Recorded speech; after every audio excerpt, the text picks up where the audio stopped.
SuperTalk Mississippi Media production. Mid-Delta Auction is holding 2 January auctions. Their 18th annual January equipment auction on Friday, January 31st. Plus, we'll be conducting a retirement auction in Egypt in Kruger, Mississippi on Wednesday, January 29th. Visit mdauction.com for details on both.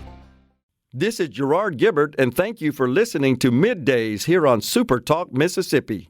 MidDays with Gerard Gibert is on the air. MidDays with Gerard Gibert is powered by C-Spire. Power your home or business with C-Spire Fiber. To learn more, visit supertalk.fm/C-Spire. C-Spire Fiber powers SuperTalk Mississippi.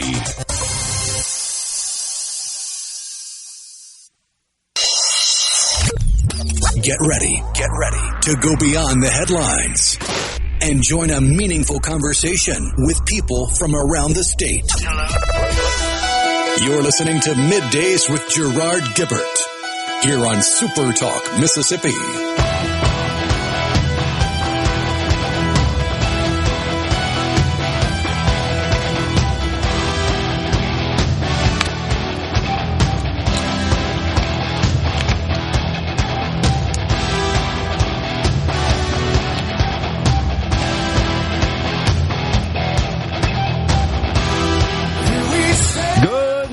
Everyone, and welcome to MidDays, SuperTalk Mississippi. I'm your host, Gerard Gibert, along with Rhino in the Element Wealth Studio, guiding you through the middle of your day with facts, fodder, and fine music on this Friday Eve. Rhino, there's cause for a celebration this morning, so would you please cue the celebratory music?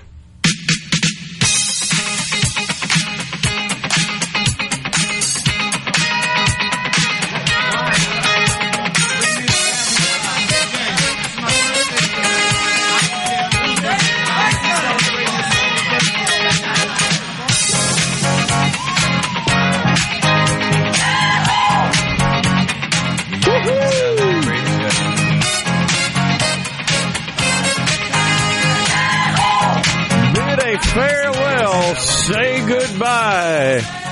More like good riddance to DEI in the federal government.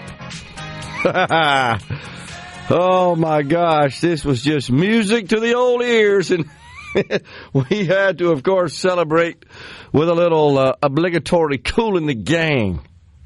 This is an exciting day in these United States, as perhaps we have moved the scale back to some degree, to a great degree, back to normalcy, anti-craziness. But let's be honest, the left doesn't want to admit this. We're ending discrimination in the government complex, because these DEI programs, that is what they are, discriminatory. Unbelievable. But Mr. Trump, the president, wasted no time signing an executive order.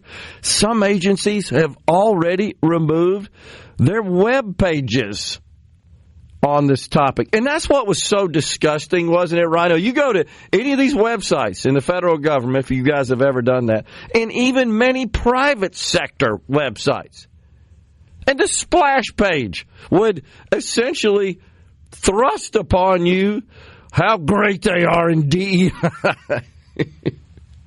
And they would have all this virtue signaling nonsense, just wanted you to know how committed they are. They'd have these DEI statements and all that stuff. It was really disgraceful. And you're starting, of course, to see that occur in the private sector, where we've talked many times about rolling back DEI initiatives, DEI efforts, DEI investments. What really stunned me, I think you and I, when we started covering this issue, going back again to 2020, when it started to take shape, frame up, sweeping corporate America, big time exploding on America's college campuses, you and I started looking into the various educational institutions in particular and noting the number of people they had working for the institution in some capacity overseeing the institution's DEI programs. And we'd scratch our heads and say, what in the heck are these people doing? Well, it turns out, as no surprise, now that we are unveiling this nonsense in the federal government, the number of people and the amount of money being spent on what we really should describe as cultural Marxism, because that's what it is. It's all about dividing, not uniting. The number of people in HHS, DEA, DOJ, I looked at those, each of those organizations, more than 200 staffers dedicated to something they call DEI. What the heck are they doing? 200. Sadly, that number is about the average. 200. If you have a sizable enough organization or agency and it had a DEI office, it's got about 200 people in it. That's unbelievable. 200. And some of those 200, on average, are making high to mid six figures. Oh, yeah. They're highly compensated. If I'm not mistaken, the DOJ, the Department of Justice, spent more than $2 billion during the Biden administration on its DEI programs. $2 billion. These others, it's hundreds of millions of dollars. Now, I know a lot of times folks get mad at me because I tend to dismiss small amounts of money simply because in the scheme of things, everything's got to be in trillions for it to make any difference. But in this case, the money is important, but more importantly, not just the direct expenditure. This is what we got to keep in mind on the people and the programs to promote and implement this DEI garbage in these institutions. It's all the trickle-down expense. You know, the Democrats love to talk about it. Trickle-down economics. Well, when you put these programs in place, think about it. Over and above just the amount of money directly spent on people, like 200, as you point out, all highly compensated. What do you want to bet they all got these PhDs in social justice and these dumb degrees? And that's the only place they can find work. They just crank out a bunch of paper and flash up all these fancy statements and communications, create all these presentations.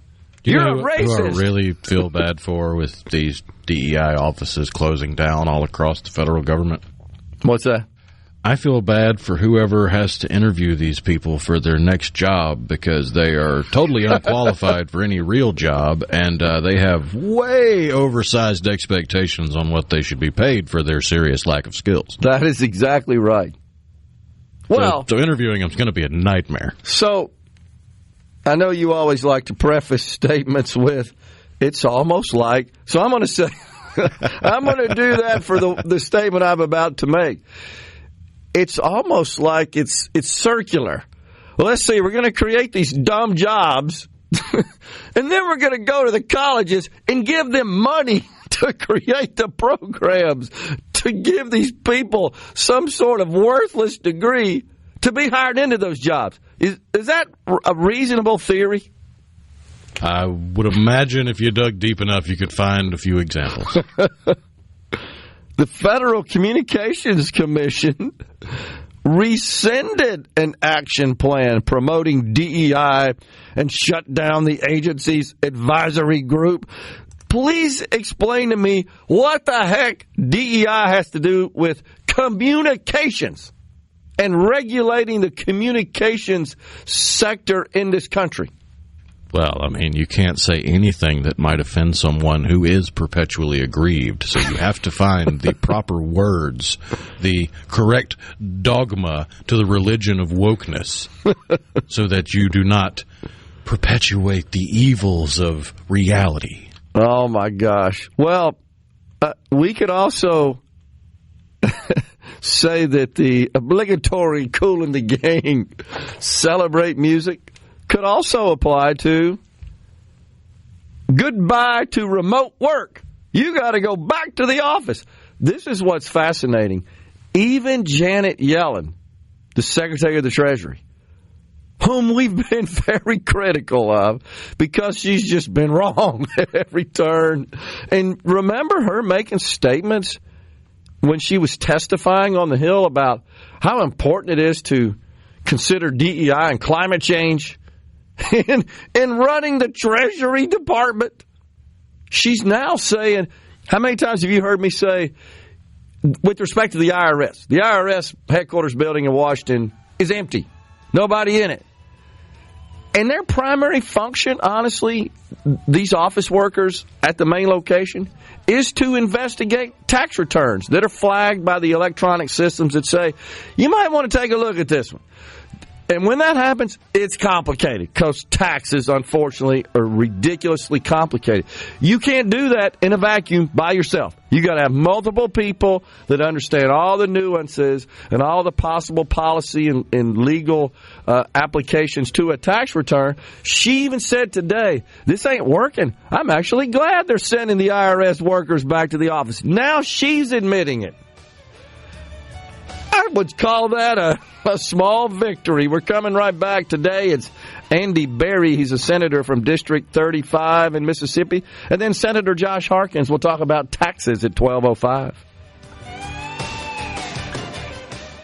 If you're about to start a project or remodel with wood, you need to think Miller Lumber in Richland. Since 1953, we've built a solid reputation of supplying quality wood at a lower price, like Western Red Cedar and Cypress Lumber, as well as a wide variety of patterns in pine, cedar, and cypress. Shop Miller Lumber for the best price new pine flooring and treated lumber in town. Miller Lumber, 551 Old Highway 49 South in Richland. Visit MillerLumberSales.com, 601-936-7099. Get ready for the greatest show on dirt. The Dixie National Rodeo, presented by Southern Ag Credit, rides into the Mississippi Coliseum February 7th through 9th and 12th through 15th. Don't miss the excitement of world-class livestock from Harbor Morgan Rodeo, barrel racing, bull riding, and so much more. Plus, enjoy live performances from incredible artists like Sam Barber, George Burge, Lori Morgan, Clay Walker, Zach Top, Ella Langley, and Gretchen Wilson. Secure your tickets now at DixieNational.org. I'm Commissioner Andy Gibson, and I can't wait to see y'all at the rodeo. It's Madison County Soil and Water Tree Week. Get ready to plant your future with free tree giveaways across Madison County, January 29th through February 1st. Choose from a free bundle of trees, including white oak, chamard oak, and red maple, or select a $5 flowering bundle or $25 apple tree bundles. Hurry, supplies are limited. For more info on pickup days in your area, call 601-859-4272, extension 3, or visit Madison County Soil and Water. If you're feeling anxious about your investments with all the economic volatility and chaos in Washington, tune in to SuperTalk Jackson on Wednesdays from 9 to 10 a.m. and Sundays from 8:30 to 9:30 a.m. for Element Wealth Radio with Jeremy Nelson. Learn more at myelementwealth.com. The best made-to-order lunch is right around the corner at 4th and Gold Sports Cafe. Eat in or carry out, DoorDash or Grubhub. Call 769-208-8283. That's 769-208-8283. Once again, 769-208-8283. State gets told each day. We're proud to cover the Magnolia State like nobody else. SuperTalk Mississippi. This segment of Middays with Gerard Gibert is brought to you by Covington County Hospital in Collins, where your health matters. Middays with Gerard Gibert. Let's do this. On SuperTalk Mississippi. Let's go.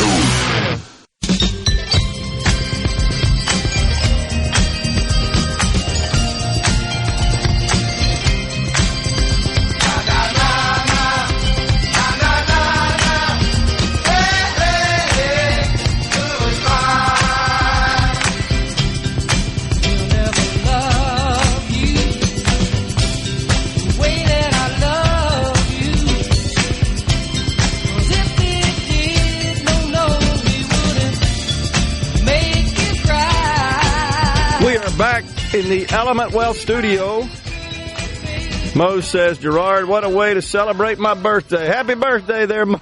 Happy birthday. So, this order by President Trump that the federal workforce has got to get back to the old office. The Wall Street Journal says this news is rippling through Washington. Don't you love the way these writers find these words?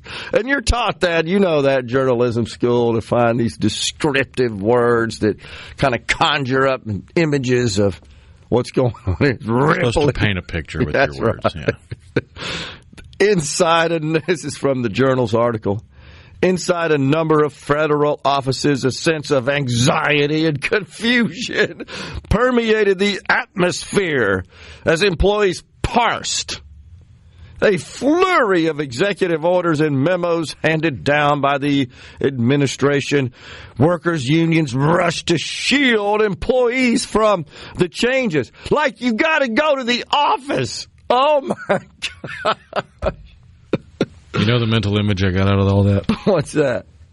Daffy Duck sitting there behind the calculator, the cha-ching calculator, with a bill full of cigarettes, just chain smoking them left to right. That's right. As soon as you said anxiety, that was what started filling my mind, and it just kept growing from there. Oh, but you forgot the sweat beads. Oh, yeah, the sweat beads and the green see-through visor.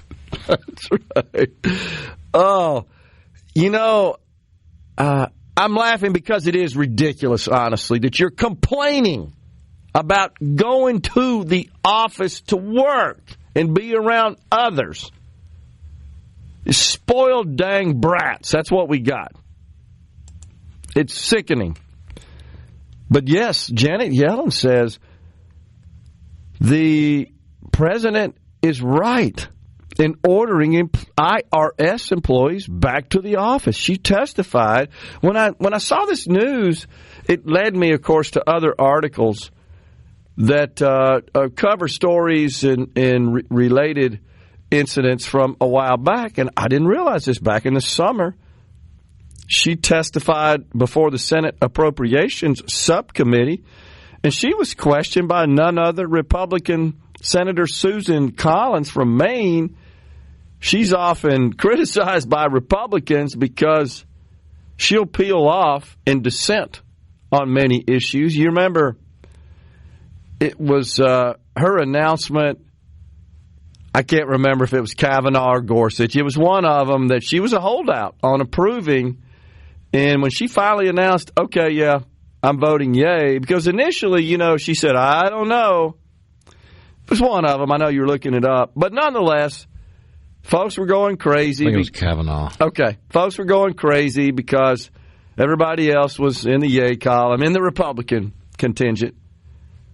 But nonetheless, she's at best a squishy middle type senator. But she's the one that grilled Janet Yellen and said, you know, I'm looking at attendance figures.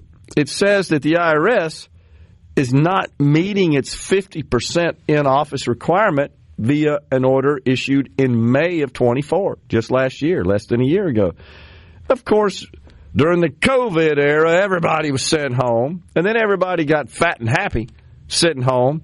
What'd you say? Just moving their mouse around because they do have tools that detect. Yeah, they're not even moving their mouse around. They got on Amazon and spent $20, if that, probably less than that, on a little thing that plugs into their USB drive and wiggles the mouse every once in a while. So it looks like they're sitting there.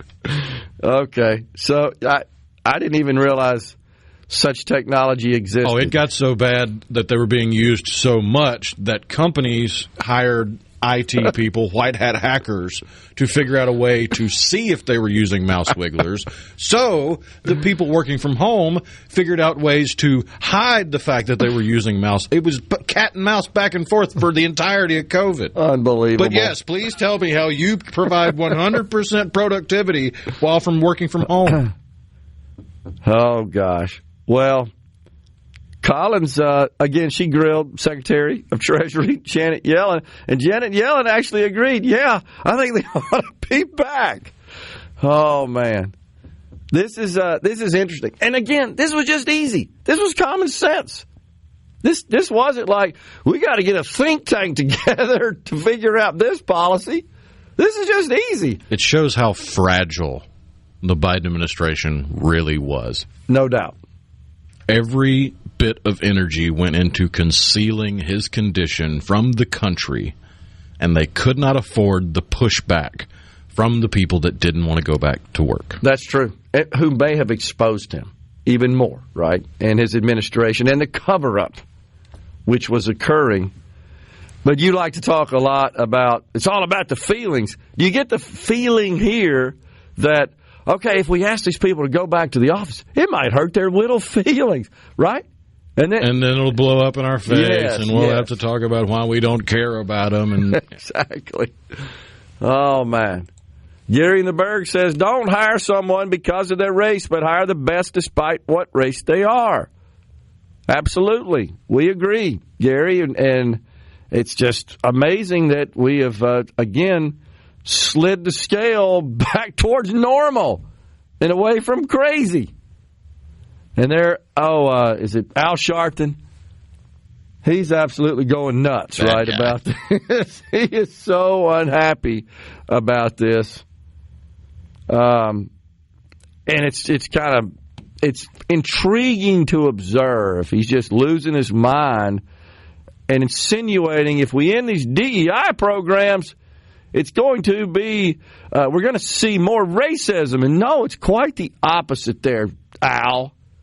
It is rich coming from the left, the same left that spent the entirety of the Biden-Harris administration talking about firsts. Oh, look, Karine Jean-Pierre is the first woman of color who's a lesbian. That's the first this, the first that.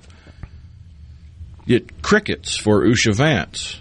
Correct. First Indian-American second lady. That would be the second lady, yes. Just crickets on that. We don't care about that. We don't care about that inclusion, that diversity. Right. Doesn't fully check all the boxes to satisfy the narrative. But it is true that so often, anytime there is some appointment or some election, no matter what it is along those lines, high-profile type movements, that's always the first thing they say. It's always prefaced with that.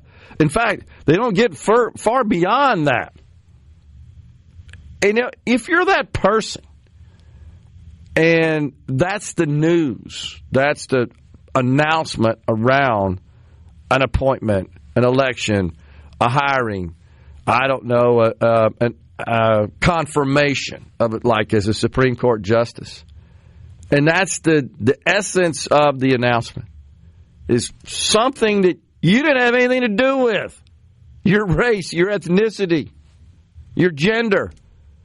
Would it not feel a bit cheapened, diminished? Would to me. And do you not think that we've gotten to a point where all this forced diversity and forced inclusion and these top-down orders, both in the private and public sector, of goals and objectives, that we're going to hire so many of this, that, and the other, it's almost impossible. It's human nature. When you finally do meet someone or you become aware of someone that's been hired or appointed or promoted into that position, you can't help but think, wait, did that happen because that person's truly qualified, or is it simply because they met some DEI checkbox quota? It's like awarding a foot race to the slowest runner because of these physical characteristics. And it's more like you climbed Mount Everest, and you're now 100 feet from the summit. And then all of a sudden, here comes a dude on a jetpack and lands up there first, like, ha! I was here first. I did this all on my own. That is a good one, a good way to describe it, a good metaphor or analogy there. Don't come at me on the physics. I know the rocket pack wouldn't work that high. It's an analogy. Oh, yes, that's right. Man, I think this is good news. And here's what we know, though. We're celebrating this today because it's just common sense, and I hope it means, and I do believe it means, the shift towards making all these decisions, hiring, promotion, etc., execution, discharging of your duties on the basis of merit and performance and quality. In a week or so, we won't even remember this. And that's the way it should be, because we're back to normal. And we don't recognize normalcy. We only recognize crazy. We're coming right back.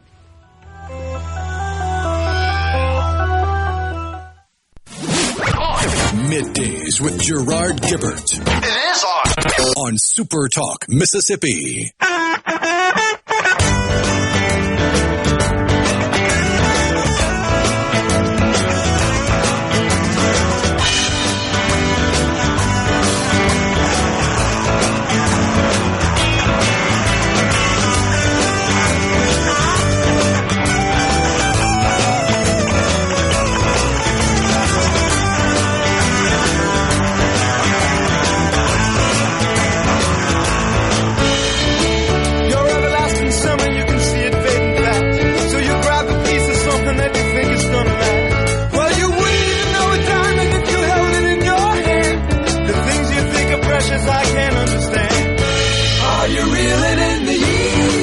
Welcome back, everyone. It is Middays from the Element Well studio. Thanks so much for joining us.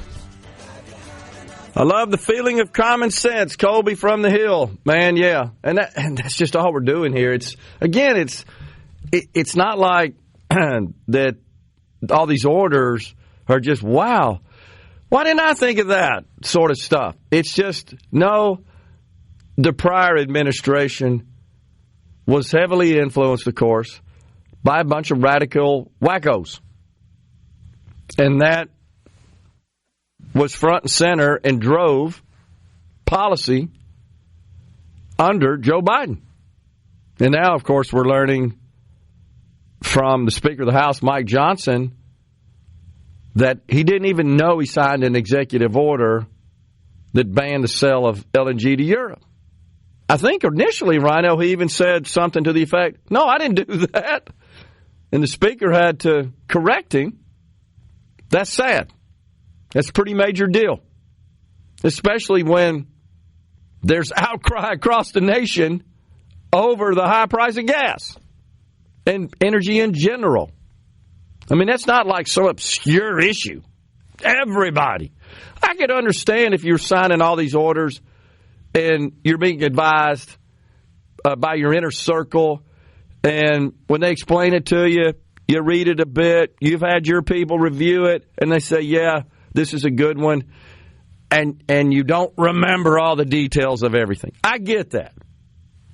But something this high profile, no, you should know that. You should know that. This is a pretty big deal. And I remember when he signed the order, we talked about it on the program, that, yeah, this is going to cause problems from a supply perspective. And it's not only that, it's going to destroy jobs. And it did, mainly in Pennsylvania, which is where most of that LNG was being produced, that was being exported. And he doesn't know that. Guess what happened in Pennsylvania in the election? Got beat. And we talked about it often. The critical state, the pivotal state, the must-have state for both candidates. And they lost. And to a great extent, it was because oil and gas workers in that state understood. You remember seeing them talk about it, organized events and so forth? Yeah, we can't let Kamala Harris get elected, because if she does, and by the way, we can't afford the Congress to get and fall into full Democrat hands. If they do, they're going to make things even worse for our industry, where we produce our incomes to take care of our family. Again, that's just common sense. But that was never considered in policy making. It was always the vocal wackadoodle. Seemingly being wackadoodle at the behest of Chinese interests. That seems like it. I agree. So, good news. We're just back on the scale of crazy to common sense. We're edging towards more to normal common sense. That's music to my ears. Making folks that work in the federal government get their butts back to the office. And if they say, I'm not doing it, okay, fine. We don't need you anyhow. That basically means you're not doing anything, and we all know that. And ending DEI programs within the government agency complex. There's some 400, by the way, different organizations, agency-styled organizations in the federal government, just under 3 million employees. So this is good. This is good stuff. Jerry in Waynesboro says, watching Trump kick butt and taking names on the EU, on the big wigs in Switzerland. Yeah, I've got that on the channel in here as well, Jerry, and seeing some of what he's saying. It's fascinating. And again, this is just common sense. He's basically delivering the message, I'm the president of the United States, and I'm putting America's interest above yours. Get over it. You need us more than we need you. That's the reality. He's leveraging that position. The prior regime, oh no, we can't assert American power and exceptionalism. Oh, we might hurt somebody's feelings over there. It's even worse than that. We have to remain a part of these agreements and organizations that continually bilk us for all we're worth and give it to the worst people. That is so true. So now he's taking questions from some of the global business leaders, and that's the central theme in his responses, that this country comes first. It just seems so simple. It's sad, is it not, that an American president has to even say that. But he knows he must because his predecessor didn't. And he's delivering the message. Things are changing. America on top. America's citizens on top. I believe I also saw that he's issued an order pausing aid to foreign nations for 90 days, right? Yeah, so that the focus of the federal government can be on the restoration of communities impacted by natural disasters in the last 6 months. In this country. Yeah. Again, common sense, normal. Florida, Western North Carolina, Virginia, California. Yeah. It just makes sense. I don't see why we even have to have such an order, but that's because we drifted off so far into crazy land. We got to go take care of all these other countries. Unbelievable. Truly is. At the expense of our own people. I mean, how else will the Libyan children learn how to play Frisbee football? That's so bizarre. Good grief. Someone should develop a liberal head-exploding meter, says Ed in the Delta. The more liberals' heads explode over an issue, the more likely that the policy will be good for the country. Extra points if the criticism of said policy includes the words fascism, Nazi, and racism. Oh, mash. It's just crazy. Really is.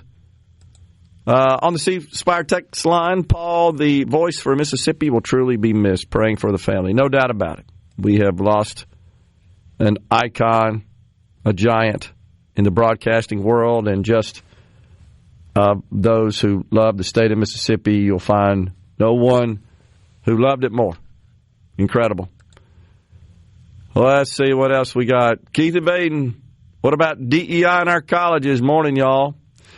Yeah, it's an issue, and this is something that the Institutions of Higher Learning Board could, with a swipe of a pen, end today in terms of banning such programs on Mississippi's college campuses. The state auditor has called attention to that, but a lot of other people have it as well. This seems pretty straightforward, pretty simple.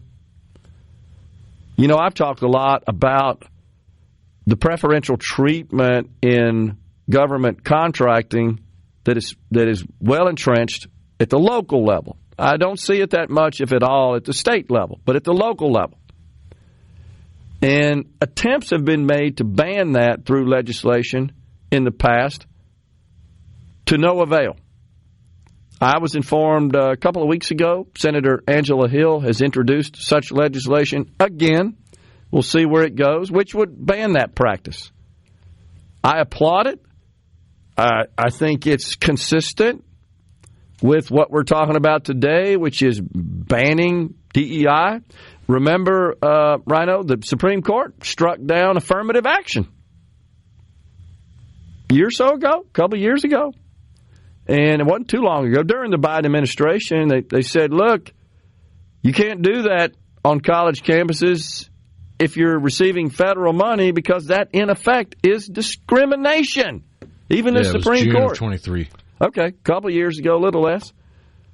But it is. It's discrimination. Wait, we're taking this person over here whose performance in the classroom is below that of another candidate, another applicant, but this one whose performance is lower checks all the DEI boxes. Therefore, we're accepting them. And lawsuits were filed, rightfully so. And the Supreme Court said, yeah, you can't do that. And Joe Biden, again, tried to circumvent that. I will point out something that folks need to know. This is where I do disagree on some policy issues, this one in particular, with the nominee to run the FDA, Robert Kennedy Jr. He actually condemned the Supreme Court ruling on this case. He said he thinks we need affirmative action in the colleges and universities. I, of course, disagree with him, and he won't have any influence on that, I don't believe, in his role. We're coming right back with the final segment this hour, and then Senator Andy Berry.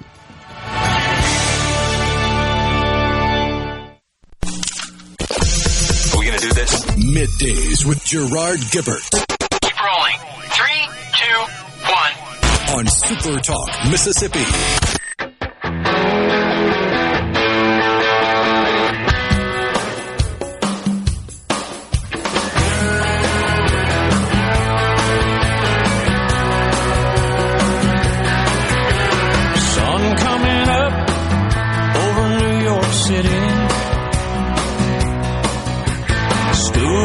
Driver in a traffic jam, staring at the faces in a rearview mirror. Correct me if I'm wrong here, but on the C-Spire text line, one of our members of our audience, feelings were hurt. They're always hurt.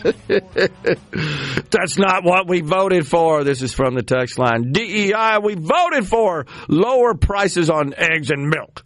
That was the main focus you repeatedly said. That's what the American people were concerned with. Now you're glowing over something that doesn't concern us. You don't listen very often because unlike Biden, even if they do listen, they can't comprehend 90% of what's said on the air, obviously. Unlike Biden, we can multitask. We can focus on multiple policy areas. We have spent an enormous amount of time pointing out the DEI ideology, its flaws, its adoption across the American landscape, its costs, and more importantly, the damage that it does to society. This is what this person doesn't understand. Economic performance, prosperity, the cost of living are inextricably linked. That's too big a word. To discriminatory policies. Another one. And DEI ideologies. Yeah, that went right over his head. Do they not get the connection? No. Unbelievable. I guess they think that a president like Joe Biden asserted, just go after that pump and lower the prices. Remember that? Oh, my gosh. I don't know how to help folks that don't get the connection of all this, the ecosystem, the symbiotic relationship. Oh, was that too big? Probably. Yep. Between radical, discriminatory, Marxist policy and economic prosperity. They are, I'm sorry, inextricably linked. And to not understand that is to not understand the basic principles of human nature and economics. Man, oh man. CC and Senatobi, no, they don't understand, and no matter how good a job you do explaining it to them, they still won't understand because they don't want to. That's the fundamental. I mean, we could make They've this got a mental block. teachable moment. We can teach the meaning of inextricable. How about that? Okay. We'll help them one step at a time. Inextricable. Imagine you've got a bundle of Christmas lights, and they're all in a jumble. Kind of like Christmas Vacation. National Lampoon's Christmas Vacation. Here you go, Rusty. Untangle those. That is inextricable. I'm not sure that was comprehended. I hope so. And I don't want to just pick on this particular individual that texted us. Might as well. They have nothing good to say to us ever. I know. It makes you wonder, why do you tune in? And that's fine. Miserable. Thrive on misery. And that's something we've pointed out many times. I know folks in our audience believe that as well. They can't laugh. They can't be happy. They want to be permanently aggrieved, permanent victimhood. They want to be ruled. That's like true. Peasants. Suits their narrative. And they don't have to think. Sad. Do the thinking for me. Man, I don't understand. Well, I don't even know why I go there. I shouldn't say that. I'll just say that, in my opinion, this is a sea change in our country that will benefit us. I can't help if you don't understand the relationship between these policies to focus on, to operate our government on the basis of merit and not the color of their skin or their sex or sexual orientation or their nationality or ethnicity. That we're shifting the operation of government, the focus to merit, performance, value proposition. That's the way it should be. That's how we got all this great stuff. Whatever the tools this person's using to communicate with us, that's what created it. I'm not sure they get that. It wasn't not even close. It wasn't created because organizations implemented crazy DEI policies. I promise that's not what created all these fabulous tools and assets and resources and great things that power our country, our society, our world today. It wasn't done through DEI programs. It was done through quite the antithetical approach. Hard work, can-do attitude, strive towards success. Things that our government teaches are bad. Well, they did. That's true. Not anymore. That's what they don't get, do they? Coming right back after Fox News and Super Talk News with Senator Andy Berry. Stay with us.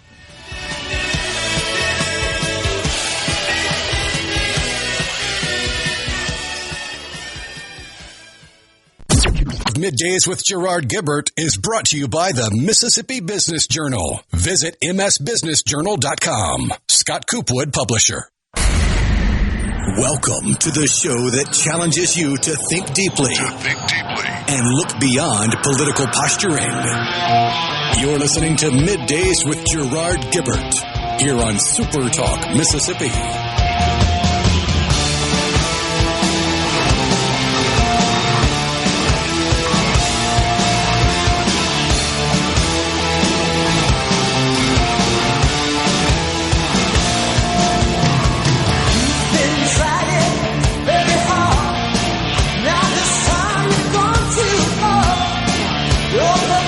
Welcome back, everyone. It is Middays. We are live in the Element Wealth studio. It's hour 2 of the program on this Friday Eve. It's our pleasure to welcome now Senator Andy Berry. He serves District 35. That includes Copiah, Jefferson Davis, Lawrence, and Simpson counties. Senator Berry, thanks for coming in, sir. Well, I appreciate it. Good morning. It's an honor to be here, and I want to echo everyone else's sentiments on my condolences for the passing of Mr. Gallo. I was talking to Gary out in the green room about in a previous life when I was a farmer and worked construction that I can remember vividly buying a battery operated little radio with the pull out antenna and hang it in a tractor or a Tracco that I was running, and so I could listen to SuperTalk probably, I don't know, 03, 04, sometime in that time frame, and his voice and the voice of this station has really kept the working class in Mississippi informed of what's going on,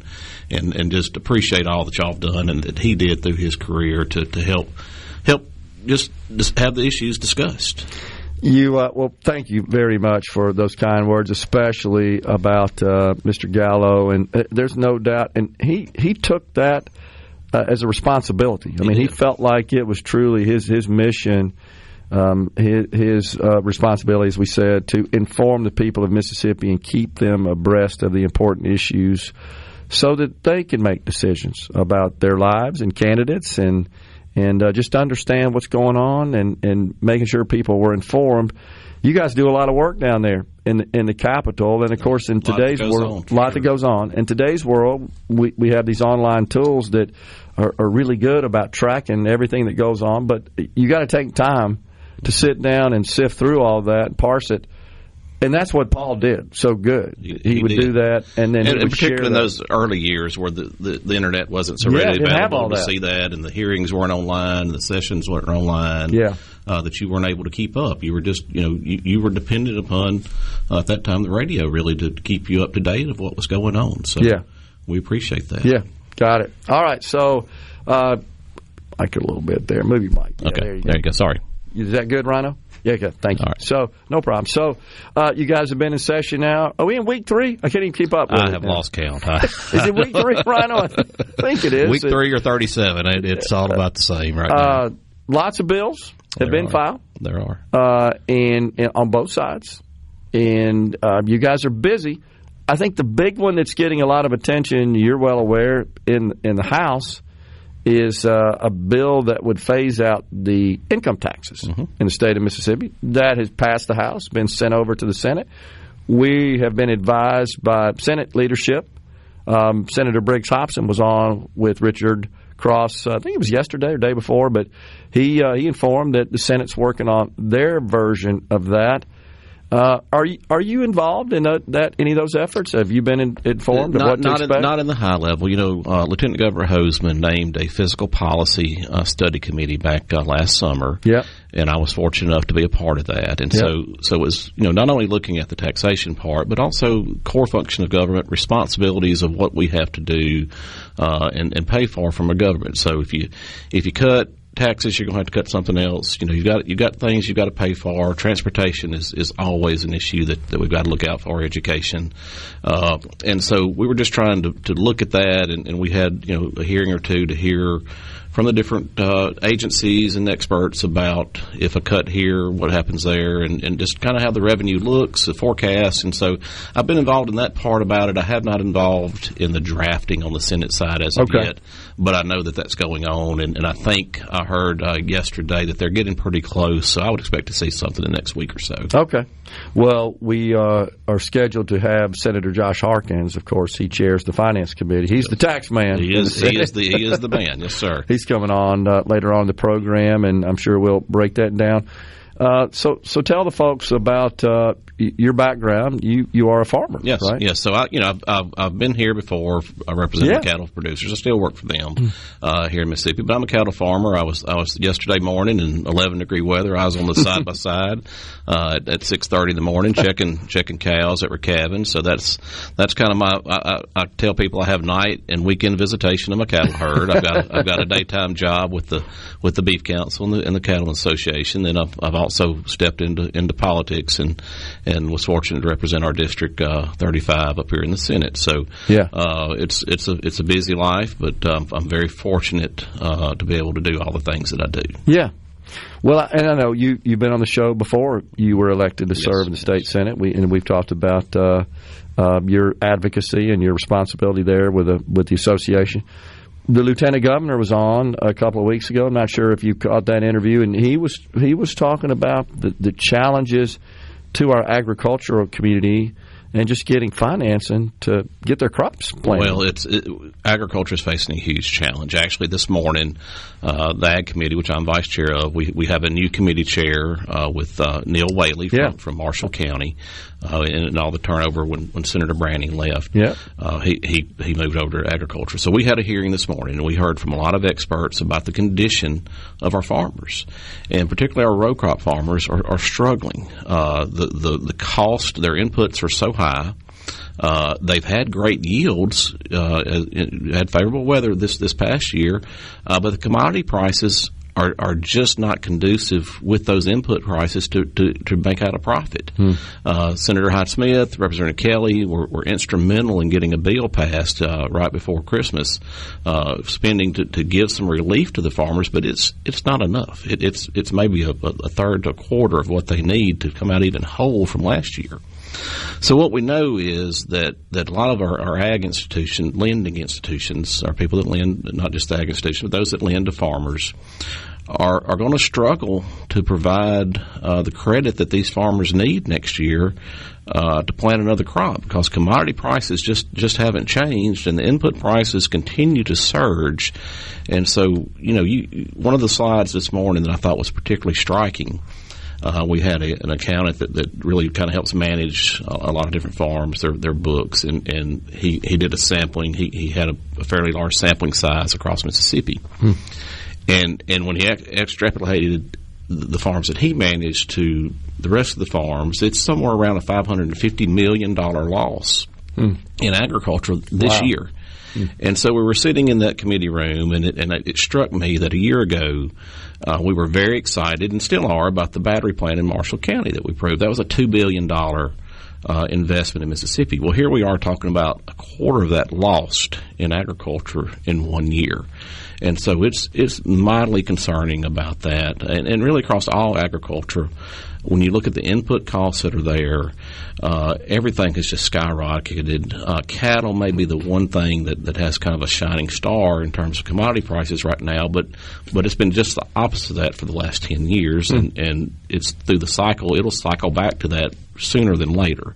We're all kind of on bated breath as to when the cattle market is going to fall with the rest of commodities. So farming, it's our largest industry here in Mississippi. Agriculture is our largest industry. So it's a concern of the legislature. And, that's one thing with these tax proposals out there that I worry about is, any unintended consequences to the rural part of the state, to the farmers of our state, to make sure that we're out there. And I haven't studied House Bill 1 enough to know how that could affect, and certainly haven't seen the Senate one yet. But that's a concern of mine. Is are we going to push property taxes up by doing something? Are we going to cause other input prices to go up through taxes or anything like that?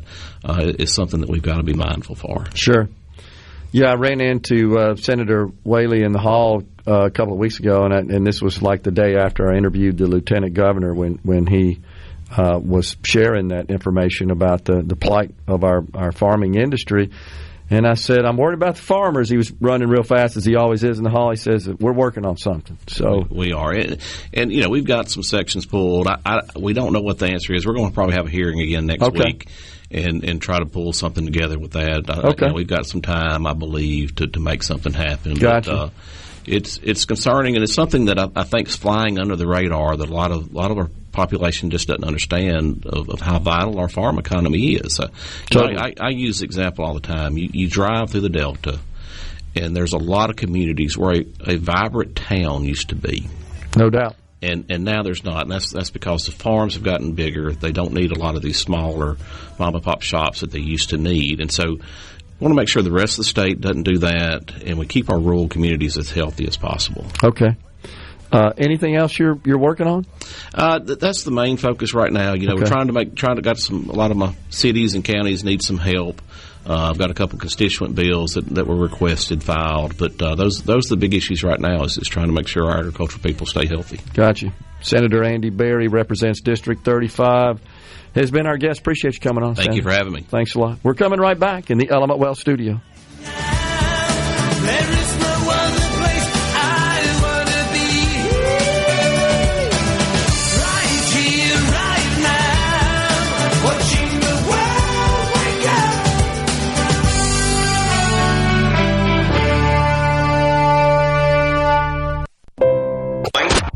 Middays with Gerard Gibert. What? This is so awesome. On SuperTalk Mississippi.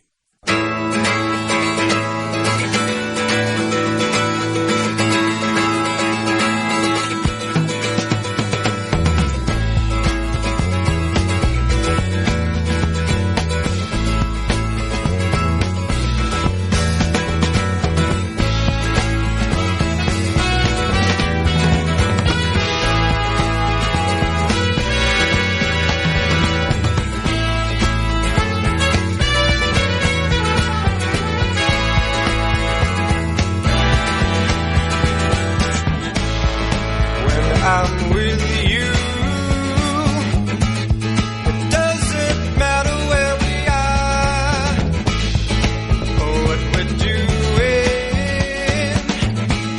I'm with you, that's all that matters.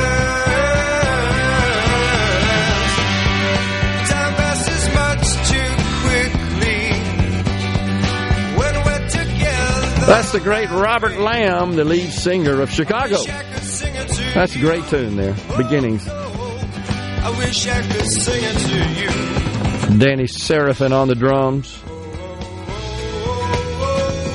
Awesome. That was on the All Hit Request line from Gary and the Bird. Oh, thank you there, Gary. Great tune to request. We're back in the Element Well studio. Getting the conversation started here about the various high-profile issues the state of Mississippi legislature will be addressing. And there are a bunch of them. One in particular, I didn't ask the senator about this. You guys may have heard the sound in our news related to Senate Bill 2319. That a measure filed by Senator Blackman. This is really something. You read this one, Rhino? Oh, yeah. Oh, gosh. Let me just read to you the high-level description, if you will. To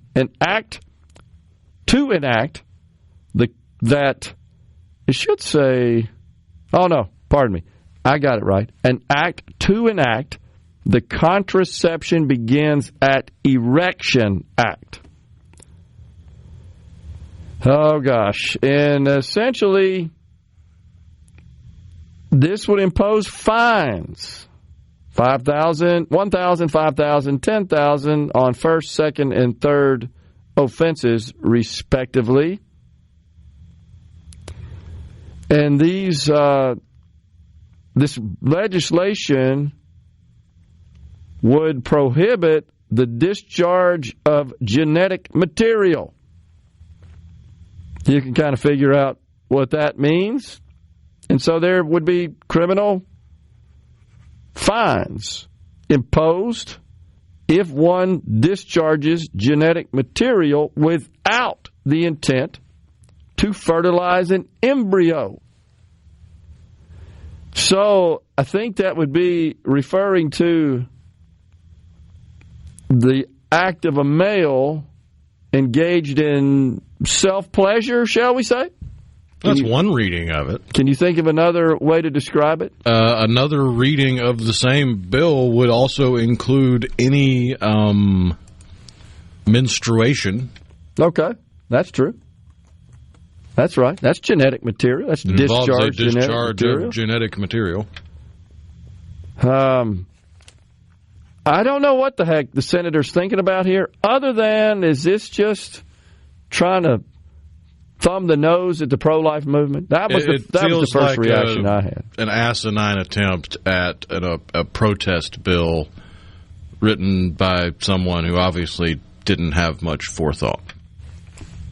I guess what's somewhat disturbing to me, maybe I'm out of line here, is that this just seems inappropriate for the legislature, in my view, with all the issues and the challenges we have here in the state of Mississippi, because there's no benefit.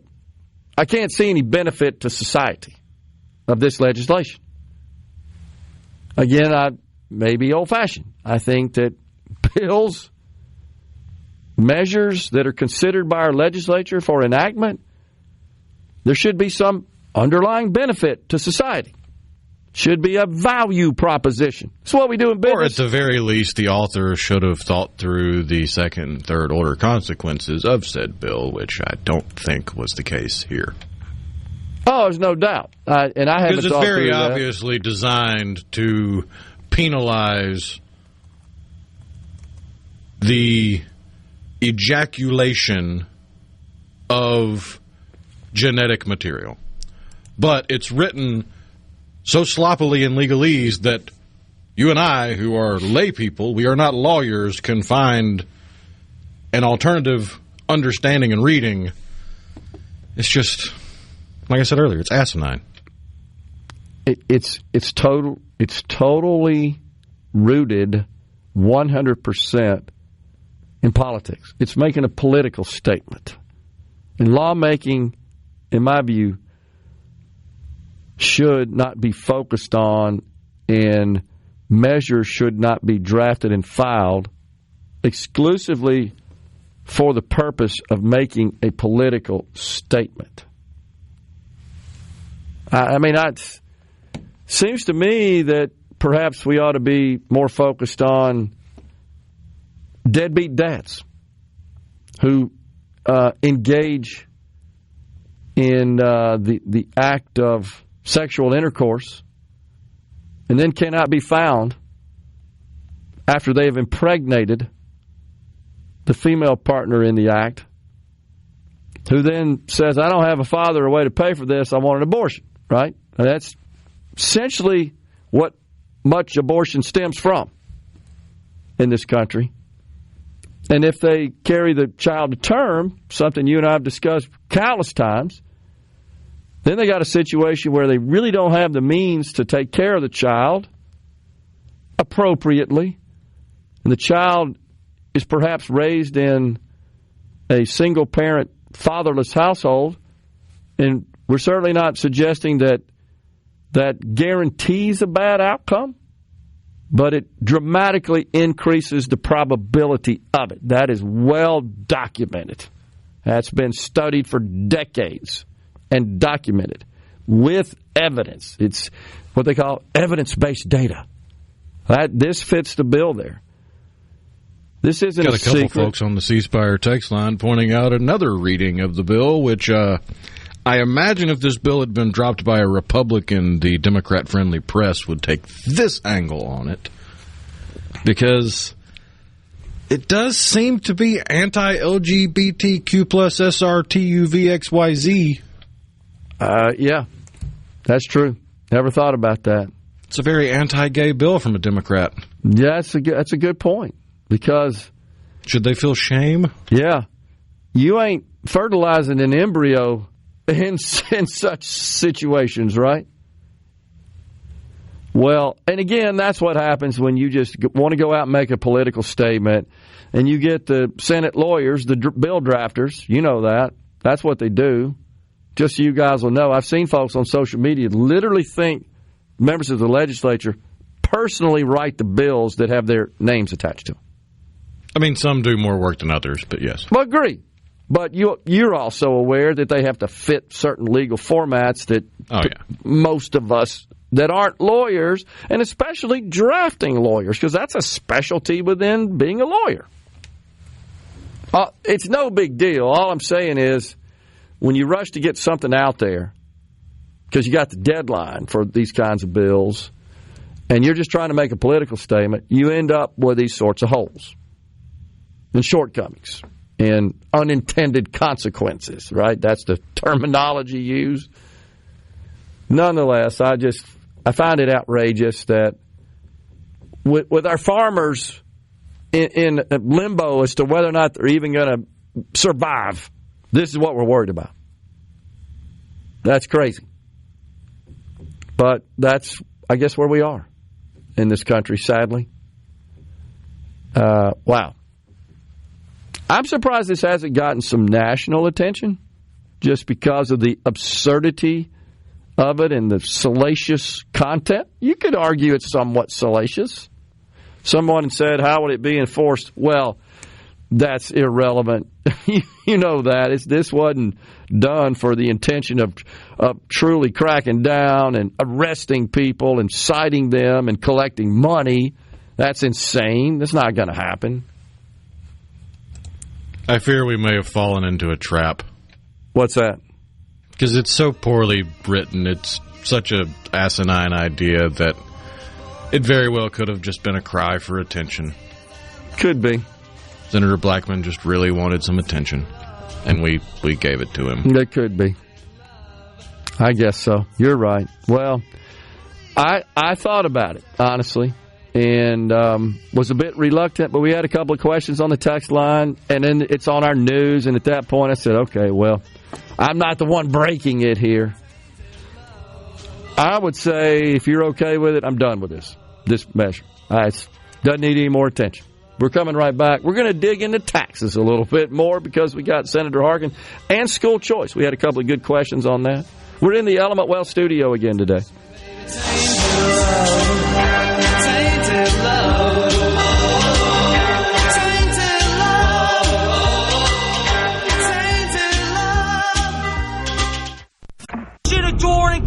It's time for Middays with Gerard Gibert on SuperTalk Mississippi.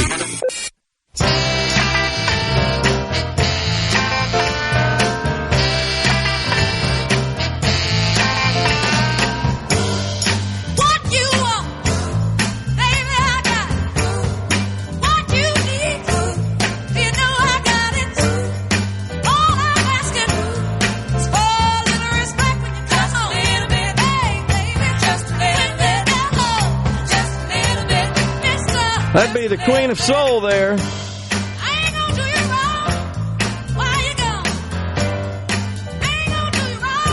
There you go. Appreciate that, Rhino. A little Aretha Franklin to get you fired up. Love that. Let's see. I did want to pass on from Representative Fred Shanks. We were, of course, talking earlier about the dismantling. Isn't that a favorite word used by the left? Dismantle. We've dismantled the DEI departments in the federal government. I love that, man, to apply that word there. My good friend, Representative Fred Shanks, says the House is working on a bill that would force, I'll use that word, DEI out of Mississippi's colleges and universities. That such DEI efforts, departments, would no longer exist within the campus community. That already happened in other states. Florida, you remember? Was it a couple of years ago? I think even Texas. And that's after Texas went big. University of Texas, Texas A&M, we shared stories about that. The med school there in Texas adopted all sorts of crazy DEI nonsense. Florida State, remember that one we shared? I can't recall the details, but it was eaten up with it, man. All kinds of crazy provisions and hiring instructors and administrative personnel. They have said goodbye. So it looks like this is well timed. Finally, our legislature is going to act as well. On the C Spire text line, however, Ben, I think it was Ben, right? Rhino said that such legislation was introduced in the Senate. I haven't checked it out specifically. You may have Ben for Madison, but it was double referred. And usually that means the old kiss of death. It simply means that the lieutenant governor who does control where drafted legislation is referred from a committee perspective, and of course you know the process, the committees would have to pass, vote to approve, simple majority, a bill in order to advance it to the floor for a vote by the entire body. That's the sequence. Double refer usually means I don't like this one. Was that last year? I don't know. I just go by what Ben said. On the Senate side, I haven't either so far this year. Only the House side. All right, but that's what Ben says. Maybe he can help us out with a bill number there. We're looking for it. We don't see it. Diversity enrollment at MSU Vet School has hurt our pool of candidates. Interesting. And that is a practice that is in place elsewhere in the state of Mississippi. I'm so happy to see and refreshed to see that practice being ended in the federal government. It's time Mississippi say goodbye to it as well in our taxpayer-funded institutions. That's easy. That's an easy lift. The auditor, you guys know, he's been pointing it out. His office, we have to here. It's nothing new. We understood the lunacy of it early on, and really it's unfair if you think about it, because it's discriminatory. It's time to return this country, as the president has said all week, to one where merit drives these decisions. And that's just common sense again. That's just normalcy. All right, taxes. We got Senator Josh Harkins coming in a bit, and we look forward to discussing that important issue with him, being, of course, considered in the state of Mississippi. But I'm still a bit taken back, Rhino, at just the misinformation associated with it. And Treasurer David McRae posted on Facebook yesterday, about the time our show started, should Mississippi eliminate the state income tax? Sound off in the comments. Well, as you can imagine, folks wasted no time sounding off. So you got folks that on both sides of this. Here's one. No, bait and switch, fund PERS like we were promised. Here's another. The state income tax needs to be abolished, illegalized. And a state sales tax needs to take its place immediately. A gradual transition from one to the other opens up vulnerability. Do this and we will end up paying sales tax and income tax. Another one says yes. If property sales or gas taxes will increase, then no. Yes, but don't play a shell game by increasing other taxes. Only if we can protect property tax from exploding as it has in Texas and Florida. This is a tax swap. It includes tax increases, gas tax increases. They need to just eliminate waste. Wow. Retirees don't get any benefits here. Eliminating the state income tax and then offsetting it with an increase in gas tax and also an additional 1.5% of local taxes, a small cut in grocery taxes. That's just fuzzy math. Retirees currently do not pay income tax. Yes, other states have and are surviving. Retired people shouldn't have to pay any taxes. So you get the feel. I think this is consistent, honestly, across the state. Would you say, Rhino, that retired folks fairly strongly oppose this because they don't see any net benefit? In fact, many see a net disadvantage, a net harm. Yeah, but anytime the argument is fuzzy math, it shows you they didn't actually do the math. And that's the problem. And so that's what I wanted to dig into. Some people are saying, yes, we need to do it now. Yes, do it now. Yes, and legalize online sports betting to recoup the cost. Speaking of fuzzy math, online sports betting, which I fully support, is projected to generate about $25 million.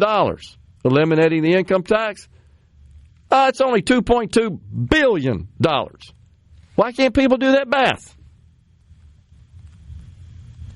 So you're just $2.89 billion short. Oh my gosh. And a lot of people that say yes don't understand that other things would be increased. Yes, except I know we're going to get hit somewhere else. I mean, it's incredible just looking at some of these comments. I would, I guess, first just like to address this talking point of it's a tax swap. And here's what I would say to that. If I offered a deal to you where you give me $10 and I give you $1,000 back, that's a swap. You're going to hand me 10, I'm going to hand you 1,000. That technically is a swap, right? You could argue that fits the description, the definition of the term swap. Is that a good swap or a bad swap? Depends on which side you're on. Okay. If you're the taxpayer, let me tell you that. Let me start with that one. You're going to give me 10, I'm going to give you 1,000. You like that? It's a pretty good deal. That's what people don't get. So I guess you could say, yes, technically, because taxes are being raised in one category of taxation and reduced in another, you could call that a swap. But there's a difference between just a shift in the source and the math, the notion, the financial component of it being dollar for dollar, because it's not. It's not at all. Now, the exception to that could be retirees, where I would submit that for the most part, it is more of a swap in that you're going to pay higher sales taxes on those goods that are not grocery items, but you're going to pay a lower sales tax on grocery items. And so from that perspective, yeah, that may work out to be a more of, not really a swap, but in the financial world, we call that a wash. It's pretty close to a wash. Now, in all the various scenarios I've worked, which is a real simple calculation, by the way, you don't have to have a master's in taxation to do it. Most people are somewhere around the zero mark. Retired people. Let me make sure I qualify that. Retired people. If it may increase your taxes a little bit, it may decrease them a little bit. And it's just because it's based on how much do you spend on non-grocery items? How much do you spend on grocery items? How much do you spend on gas? You got to know that. You know, those three data points, it's pretty simple to calculate. I think most people would find that nets out to be a wash, pretty close to zero. We're stepping aside, coming right back for the next segment. Stay with us. At Key Construction. Come on. Middays with Gerard Gibert. All right, we are back on SuperTalk Mississippi.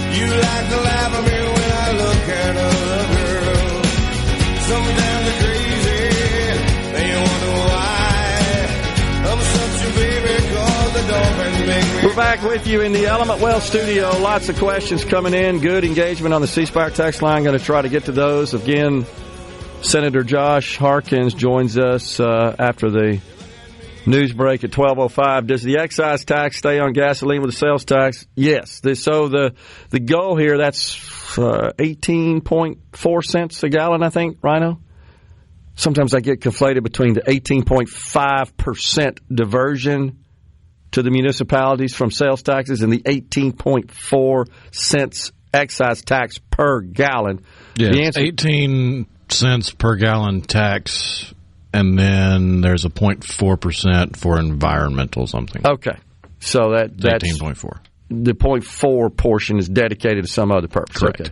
The 18 goes to the Department of Transportation. All right.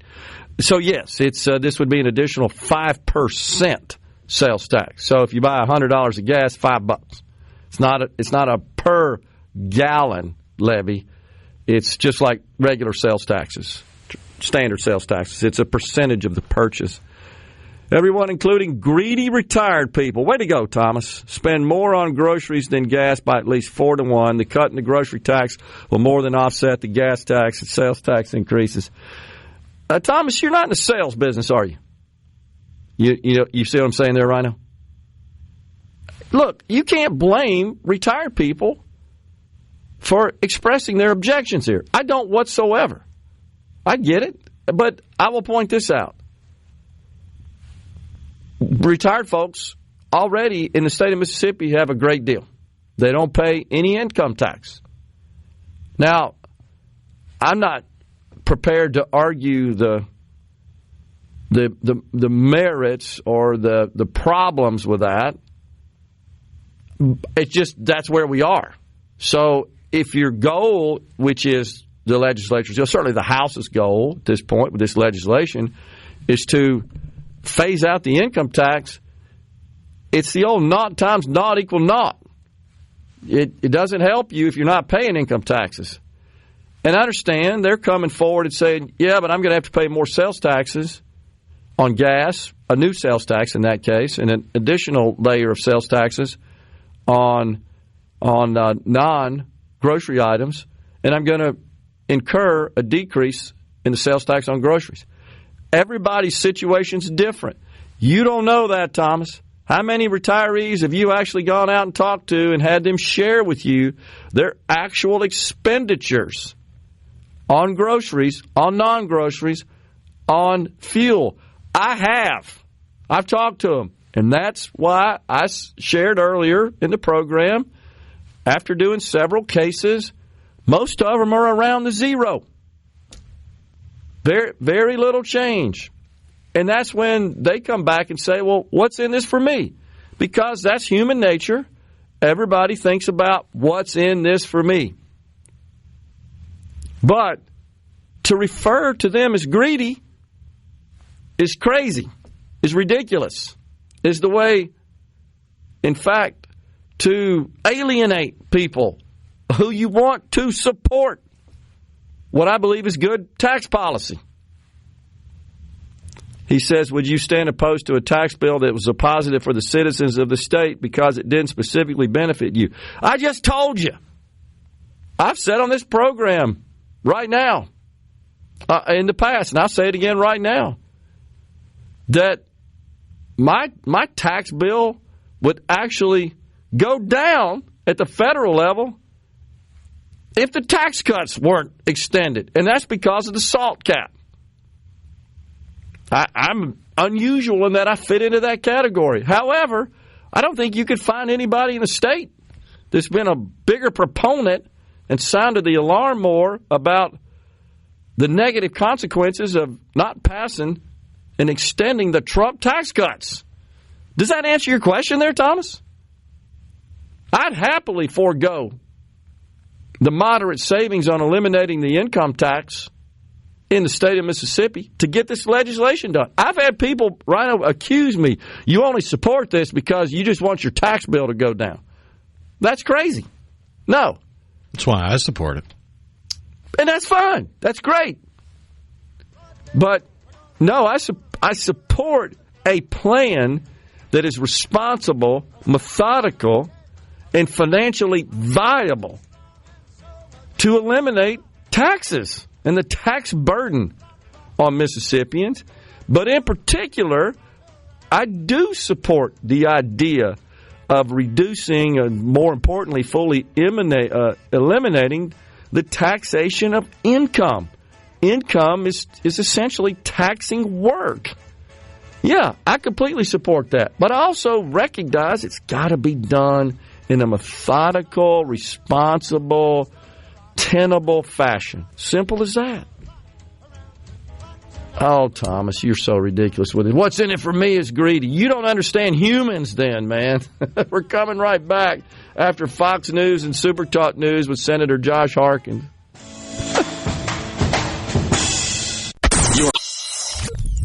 Get ready to go beyond the headlines and join a meaningful conversation with people from around the state.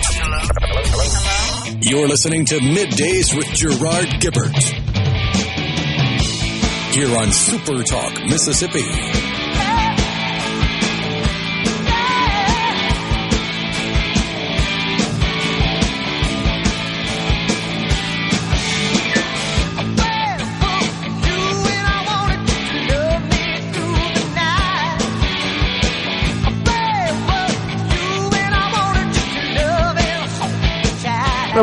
Welcome back, everyone. It is middays. It's hour 3, the afternoon portion of the program. We are live from the Element Wealth studio on this Friday Eve. It's our pleasure to welcome now Senator Josh Harkins. He serves District 20, that's Rankin County, and he is the ever so powerful chair. Ever so lucky. Some days you wonder about that, but he is, as we would refer to, he's a numbers guy. He's the one that makes sure that we got enough money coming in to operate the government, to serve the people. And, of course, front and center is the tax legislation, HB 1, which passed the House. It was traveled down the hall there to the Mississippi State Senate. And you guys are investigating that and diving into those details now. What's going on? Let me just hand it over to you. Good afternoon, Gerard. First, let me say my condolences to the SuperTalk family on Mr. Gallo's passing. He was a man unlike many others. I remember the first time I interviewed with him. It was kind of daunting coming up here first time, but he was a very respectful man. We had some great conversations. He called it like it was, and he's going to be missed. No doubt. Yeah, appreciate that. Yeah. Look, I think first I want to say that, I commend the House on making proposals like this and other, various topics that we discuss year in, year out in the legislative process. We come in every year, one, to pass a budget, but two, to try to make things more efficient, better for the citizens of this state, and put us in a position to be more prosperous and grow and provide the things that the government's supposed to provide, and do so at a very efficient rate. And I think one of the things that we do sometimes is we come in and we're trying to come up with ways to make things better. And I think if you take a look, a snapshot of what we've done in the past 10, 15 years since Republicans took over the House and the Senate, or the House particularly, we've made great strides in our state. I mean, we have eliminated income tax down to right now we're at 4.4%. We've cut the franchise tax. We've passed numerous business tax proposals. We've increased funding to education, increased teacher pay. We've made significant investments in infrastructure across our state, in roads and bridges, along with water and sewer and infrastructure.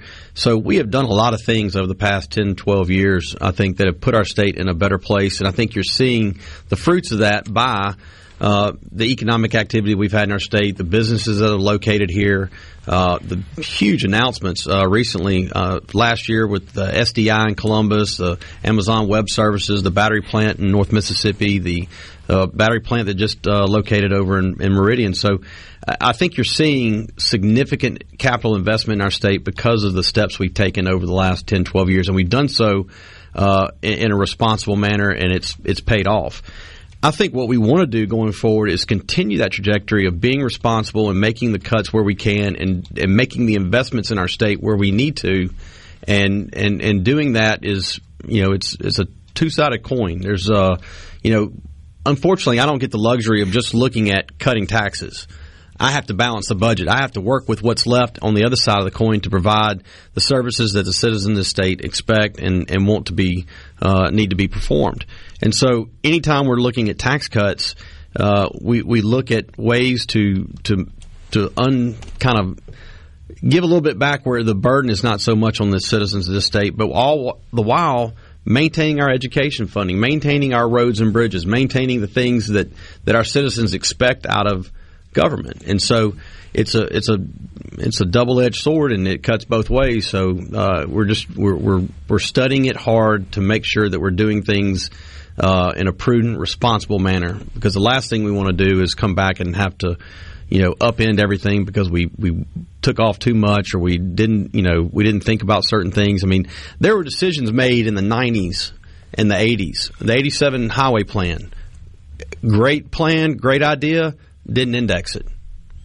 That was a problem. So in the PERS situation in the 90s, when they went back and ultimately changed PERS, that we're looking at 25 years later, the effects of it. So the decisions, I don't take it lightly. The decisions that we make are not something that's going to impact this year or next year. It's going to impact the next 5, 10, 15, 20, 25, 30 years. And I want to make sure that we are doing things in a manner that is responsible, and we're being very thoughtful about what we're putting in place in policy and making sure that we're thinking about everything. So I'm just going to ask you straight up, Sandra. Do you have any specific objections philosophically? Let's just put it from that, or from just from a policy perspective of eliminating the income tax. I do not. I think people can have similar goals, but have completely different paths to get there. Okay. And that's, I think, what you see right now is there are the same objective, but we have different measures and different ways of achieving that goal. Okay. And that's a difference of opinions, and that's fine. That's why we're here. That's why you have two chambers. That's why they're set up the way they are, and they check our side, we check their side, and hopefully by the end of the day, when you have a product that comes out and is presented to the governor, it's been very well thought out, vetted, and it's a good policy. So to those who say, Senator, that want to see the income tax eliminated, I mean, there's several objections. You've heard them all. Yeah. You and I have talked about them a lot, in fact, offline as well. To those who say, hey, why do we need to increase sales taxes on fuel, which is a feature of the House bill now, the sales tax imposed on fuel, increasing the sales tax on all goods that are presently subject to the 7%, full 7% state sales tax, but are not grocery items. That goes to 8.5%. You know what I'm saying. We've got an increase here, a decrease there on groceries, an increase on fuel taxes. To those who say, well, why can't we just cut spending and just eliminate the income tax today? That's a great question. Let's talk about spending. Okay. I mean, there's a lot of things that you've kind of asked there that you could go down a couple different rabbit holes. Let's talk about spending. Our budget this year is $7.24 billion. How does that break down? $3.8 billion of that is in education, our public schools, our community colleges, and IHL. Between Department of Human Services, Child Protective Services, and mental health, all those which have been under federal lawsuits or ideas that the feds are coming in and they're watching what we're doing. We're spending almost $1.1 billion a year on that. And that's not going down. That's actually, if you look at all the things going on, it's taking more money and more services to keep the feds off of us. Yeah. You talk about mental health, $250 million a year. You're not cutting that. We're spending more money on it. We just built a forensic unit to help 81 beds to house people. And I think you talked about on your show, and we've all commented on how there are some people that they don't need to go to jail. They need to have some mental help. And that's what this facility is going to do. So we have to staff it. That's going to take more money. You look at corrections. We all want corrections. We all want facilities to house people that are committing violent crimes and do not need to be in civilized society. That's about $420 million. Our debt service is $422 million this year. You're not going to not pay your debt. So that alone right there, those few items comes up to about a little over $6 billion. You have less than $1 billion to fund the rest of government. $1 billion. Our income tax is $2.2 billion. So are you going to get rid of the Supreme Court, our Department of Agriculture, DEQ, our AG's office, wildlife, Marine Resources, Department of Finance Administration that oversees all of our buildings and payroll, Department of Revenue, our Mississippi Development Authority that's done great work and brought in these companies, our Secretary of State, Treasurer's Office. Did you mention Medicaid? I may have missed that. Medicaid was in the DHS, CPS, okay, and Medicaid about $1 billion, almost $1.1 billion. So I've shared it before on the show. I know you have this committed to memory, etched in your brain. Just in terms of the spending, consumption of our dollars. It's education, Medicaid, corrections, debt service, and kind of everything else, right? Is that a good way to describe it? Debt, mental health, your DHS, CPS, those agencies. Yes, I mean, that's it. And those are, I mean, there's, to people that think that there's just this largesse of fat in government, I don't know that that's completely true. Now, there may be areas you find little bits and pieces of stuff that we can try, and we always look at that. That's why we have hearings to do this, for Appropriations Committee to go through these things. But I want to also go back to, in 2016, when we did the first tax cut, that took 10 years to implement, and that was a $300 million tax cut. 10 years. Then we did another tax cut that was over 4 years. It was $500 million. That was used out of the excess, mainly from COVID, I would submit to you, to absorb that. But we don't have the luxury of having that type of growth right now. I mean, our revenues, everything that's indicating and what's going on, we've been pretty measured on keeping our spending in check all through this process. That's why we've had the large one-time money reserves. Let's continue on the other side Absolutely. with Senator Josh Harkins.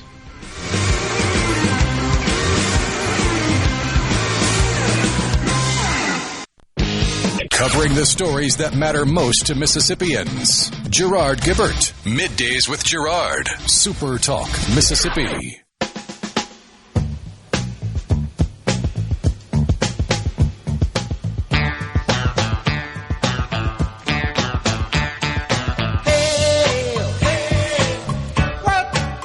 Welcome back, everyone. Middays from the Element Wealth Studio is pleased to have Senator Josh Harkins. He's chair of the Senate Finance Committee. We're talking about taxes. That has been an item that has sort of headlined the list the last 3 or 4 years in the legislature, and that's honestly because the state of Mississippi has enjoyed really good financial experience, and we are producing surpluses every year. And I think that's a byproduct of being lean on your appropriation side. Yeah. We didn't grow our appropriations to match our revenues. We kept kind of true to our form and stayed lean, and that's what produced the overage.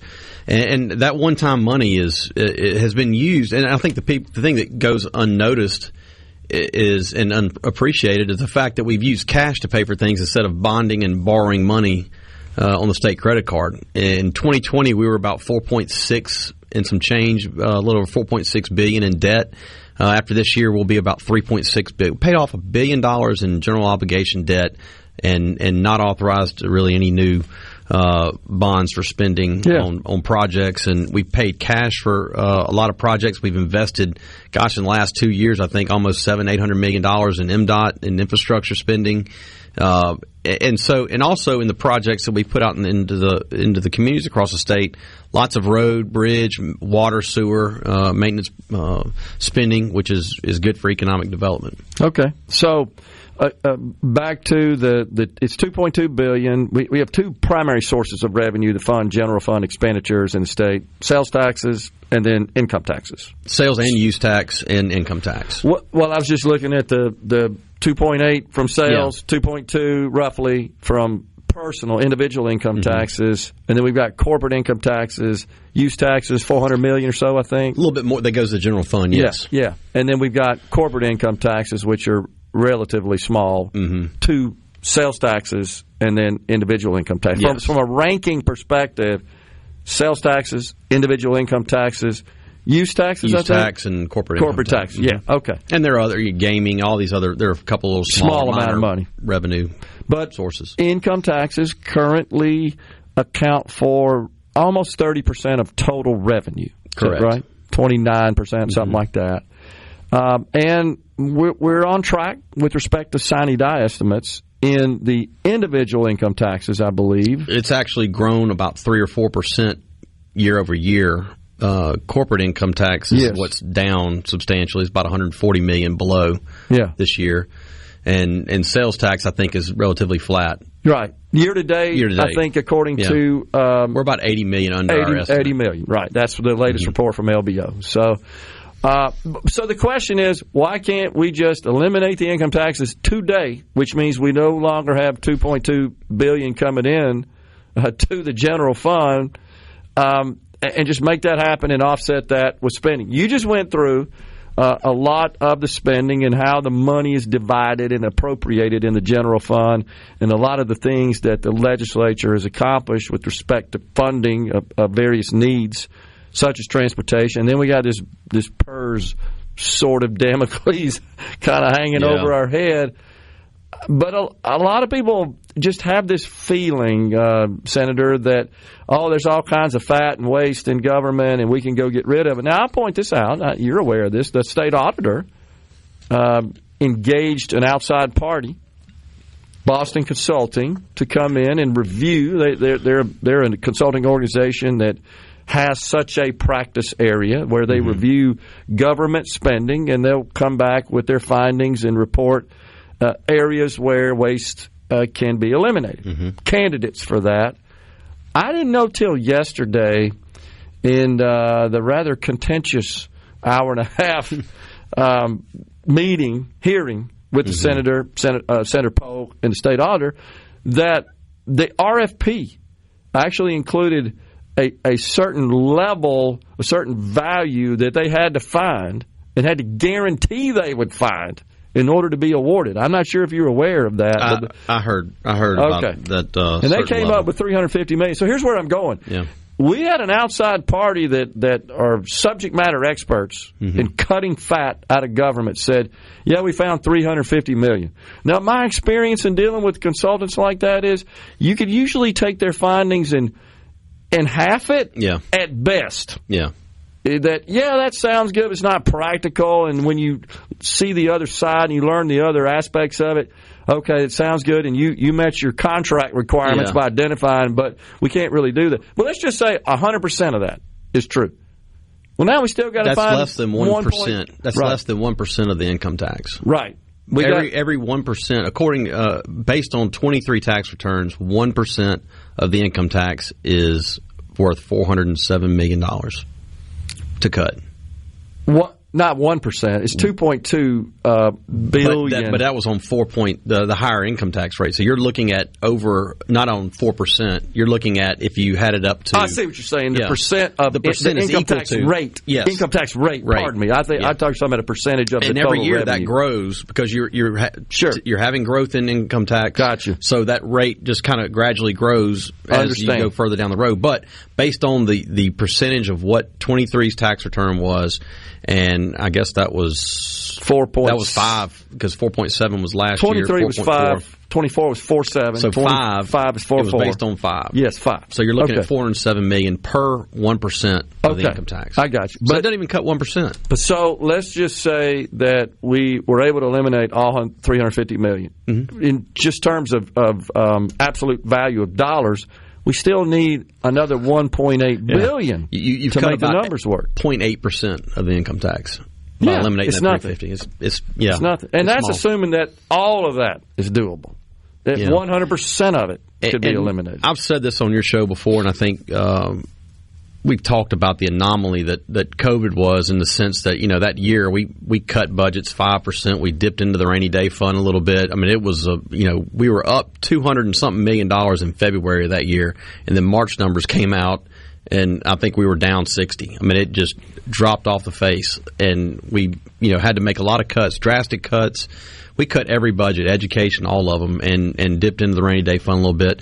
But since then, there was so much federal money that came to the state, that came to individuals. I think it was like $33 billion that got pushed into the state over 2 years, and $12 billion of it went to individuals. Didn't come to the state, didn't go to state agencies, counties, cities. It went to individuals in our state through EIDL, PPP, disaster assistance, the awful unemployment that was abused and caused a lot of the headaches I think that we see today. By hundreds of billions nationwide. Yes, nationwide. I mean, not that it wasn't needed, but at the level it was administered, I think was a total scam and upended a lot of the logistics in our country through people just not going back to work, frankly. But that caused a lot of influx of revenue, and I think that's where you see the anomaly that happened in 21, 22, 23 with all the influx of money and it's still being spent. But we're getting back to normal times, I would say, and normal times with inflation, the cost of inflation hits government just like it hits your house. I mean, our services that we use, they go up year over year. So right. it costs more money to do the same thing that you're doing the year before. And while we should look for areas to save money, and I appreciate the report, but like you said, half it at best, and try to figure out for whatever reasons, for pragmatic reasons, or why things are done a certain way, that's still a small scale of what the income tax brings in, and how do you cut it? How do you eliminate it and do the things that you're supposed to do year in, year out? Yeah. So I wonder, since we paid the State Auditor Commission, a third party, to come in and find all these opportunities to cut spending, I wonder if they would come in and say, okay, you need to find $2.2 billion so we could eliminate the income tax. What would that look like? And by the way, we're not engaging you unless you guarantee, which is the way that RFP was structured. I learned that yesterday. I didn't know that. And unless you can find at least this much. So that's like sort of telling kids in an Easter egg hunt where the eggs are before they go out and hunt. Well, you're not going to find $2.2 billion in a snapshot. I mean, there's just not $2.2 billion of fat to cut out of government spending. Are you concerned, kind of switching gears a little bit about this, if we fully eliminate the income tax, we're really relegated to one primary source of revenue. Yes. That's sales taxes. That's sales tax. And in COVID, that would have been devastating. Right. Because people weren't spending money. Yeah. I mean, everything was shut down. Businesses were shut down. Now it came back afterwards, but what do you do in the interim? So I guess what I'm saying is, and no, I hear you, and I think that's a concern, is that, okay, we only got this one source now, and the only way we could cover our expenses is if people go out and spend more money. Correct. To generate more sales taxes to offset loss of income tax. Well, I did the math on that. You may have come up with a different number. I determined that they'd have to spend about $18 billion a year more. Yeah. Which represents more than 20% of what they're currently spending to make this up. Yeah. Coming right back with Senator. You can stay? Absolutely. Senator Josh Harkins is in the Element Wealth studio.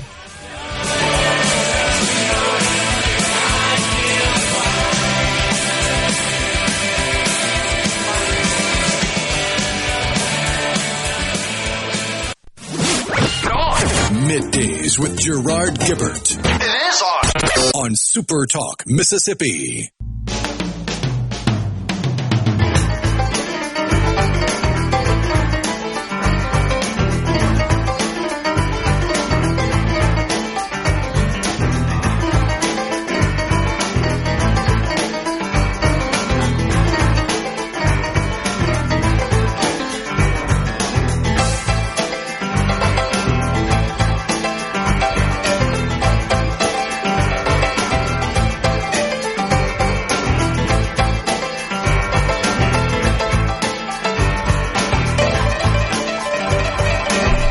Back in the Element Wealth studio with Senator Josh Harkins. Just want to pass on real quick. A judge has blocked President Trump's birthright citizenship executive order. No surprise there.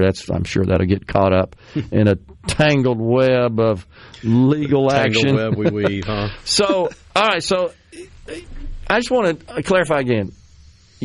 You're down. I can put you down for you'd like to eliminate the income tax, with the caveat that I'm in the same boat. It's got to be methodical, responsible, prudent, and doesn't wreck the budget. And we, I think that if we continue to look at the ways that we have been efficient with the budgeting process and not go crazy on spending, which we haven't, I would submit. I mean, we've been spending on priorities. I mean, last year, I think we put $270 million in a new education funding formula. That calls for $40 million a year, every year. Additional money.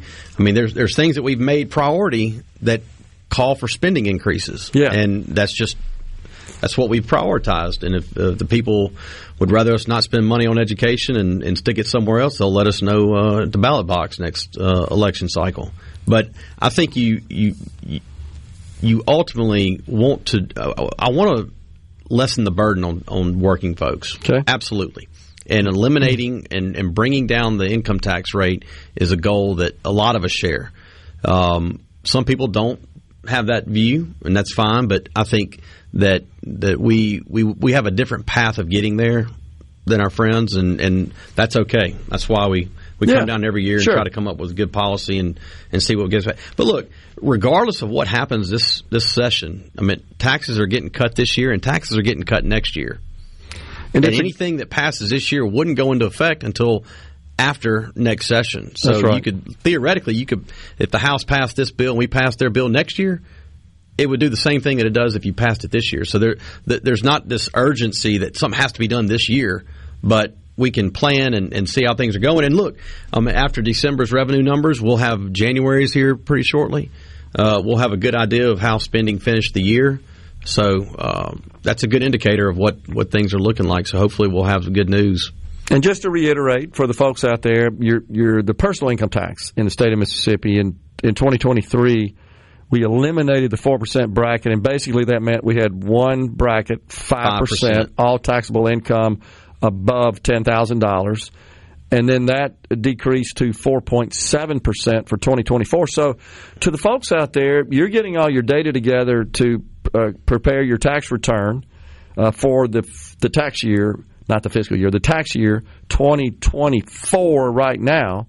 Your income is going to be taxed at 4.7. 4.7. Based on action taken 2 years ago, in this year, taxable year 2025, your income will be taxed at 4.4. Mm-hmm. Next year, 4%. The bill from the House would then take that down to 3% effective 2027. As it stands right now, it terminates, based on law in place right now, at 4% for tax year 2026 and beyond. You would have to pass another bill to extend any more cuts to the personal income tax. So I'll point this out. You may or may not agree, and that's fine.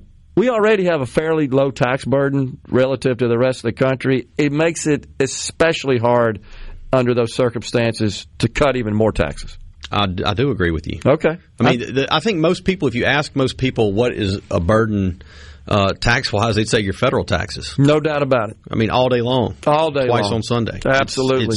Federal taxes are burdensome, and I hope Congress gets something passed to pass the Trump tax, extend the tax cuts, and hopefully they will further them, but make further cuts. But, you know, that's the burden that I hear most people complain about. No doubt. Is that. But, I mean, look, if you're going to lay everything out on the table, you've got two levers to pull to raise money. That's your sales and use tax. In the state level. And state level, yeah. Your gas tax. You have grocery taxes. You could cut income tax. You could cut personal income tax. That's what's all being considered in this smorgasbord of tax jargon. That's right. And then you've got the good people in Mississippi who are retired, whose income's not subject to income tax, and they're looking at this, and they're looking at the legislature and saying, wow, you guys are helping the people who are actually producing income, and their income's being taxed because they're actively working. What are you going to do for us retirees? Yeah. That's the question, and it's kind of difficult to do something for them because they already don't pay any income tax. Correct. They paid income tax, and I get that, but I think that's where the grocery tax is part of it. That provides a benefit to everybody, and so that's what we're looking at. Look, we've probably morphed about 15 different formulas of tax policy options in front of us, from not raising anything to raising a little bit to looking at how it impacts all these different. Because once you pull one lever, you got to pull another one, and what we want to provide is we want to provide a plan that provides immediate tax cut. Okay. Immediately upon the following year, it provides a net tax cut to the citizens of the state, and it's done so in a responsible manner that does not wreck the budget. Gotcha. Let's clarify this as well, Senators. There's this rather pronounced fear, especially among retired folks who don't pay income taxes, as we just shared, that, man, if the legislature enacts elimination or even reduction of income taxes, they're going to raise property taxes. And let's clarify where property taxes are, who gets that revenue. Not the state. This county and city. Right, not the state. That's the point. Yeah. So if we cut sales taxes in any way, or income taxes, which are the two main sources of revenue to the state, that really doesn't have any bearing on property taxes, except in as much that if we make any changes in the sales tax diversion to cities that perhaps would decrease that, they may say, well, we got to get our money somehow. We may have to raise property taxes. Yeah, and I think we've taken that into consideration in all of our different plans that we've looked at is making sure that the cities are whole. If you reduce grocery taxes, you have to make sure the cities are whole. Now, a byproduct, this is the type of stuff that you have to really think about. You have to also consider, how does lowering the grocery tax affect TIF financing on projects all across the state? A lot of them are grocery store anchored projects, and there's a boundary of what the area that you can use funds to pay down these bonds that cities are essentially diverting their diversion to pay for. And if you reduce those rates, how does that impact your TIF financing? How are all these projects going to be impacted? And so, those are the questions that we're trying to make sure that we cover. I mean, there's a lot to tax policy. And look, I'm not going to be the smartest, claim to be the smartest person in the room at all, but that's why you take your time with this. You don't rush it. You make sure you're covering everything you can. We have a mutual friend that I'm going to be talking to here shortly that is heavily involved in TIF financing, and is probably one of the foremost experts around here. And to make sure that if there is a problem, how do you rectify it? And how do you make sure that cities are not going to be punished or developments are not going to be impacted that were based on that? I mean, even with MDA, job tax credits, these companies that we've brought in here, we've given them income tax credits that if they are LLCs or something that you're reducing the income tax to anybody. There's still a corporate entity out there that's saying, hey, you made a deal with me that if I hire these people with this salary range, I'm going to get a rebate on their income tax. And now there's not one. Well, that's not my problem. That's y'all's. Y'all still owe me money, and it's akin to the grocery tax. Yeah. The income tax is a dollar for dollar cut. When you cut the grocery tax, you also have to put in not just the dollar that the actually cut is that you gave, but you also have to make up for the diversions that are lost to the cities, to all the other funds that have sales tax diversions tied to it, EEF, Department of Public Safety, all these different ones, or else you're cutting their budgets. So it's $1.30 to do a grocery tax. Well, if you eliminate the income tax, all of a sudden you've also got an additional expense with companies that have job tax credits, and these aren't small. I got to tell you, I forgot about that. Continental Tire was one, right? Yeah. Had a big provision of their deal. Absolutely. Included a rebate based on jobs created and income taxes paid by their employees. The inventory tax. We, quote, eliminated the inventory tax. We didn't. We just said you pay it at the local level and then you take it as a credit on your income tax. That's right. Well, if you have no income tax, you don't get the value of the credit. Yeah. And some people's, that's... Hadn't thought about that. The tax increment financing, just so the folks will know, this is a common tool used in economic development where cities primarily will go out and build certain infrastructure to support a project, and they finance that on future revenues from sales tax. And if you cut all that, and you got usually what you go out and do is borrow money in advance to build and construct all those improvements, and then you wait on the taxes later to pay the debt, to service the debt, right? That's the model. Okay, tell us about is there a DEI bill in the Senate? Can you talk about that? Senator Boyd has a bill. I believe it's single referred to universities. It's refocused. It may not have hit the computer yet, but I know it's been submitted, and I believe it's single referred to universities. Because there was some concerns about a double referred bill in the Senate as well, but there's hundreds and hundreds and hundreds of bills filed. Gotcha. But it looks like I've been looking at one bill for the past. I hear you. That's your area. Senator Josh Harkins has been our guest in the Element Wealth studio. Appreciate it, Senator. Thank you, Gerard. Coming right back, folks. Final segment.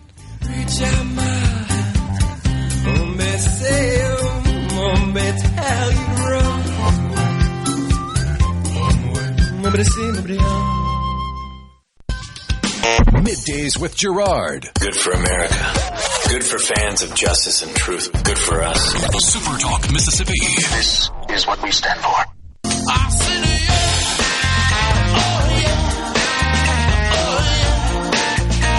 You'll never make the same man.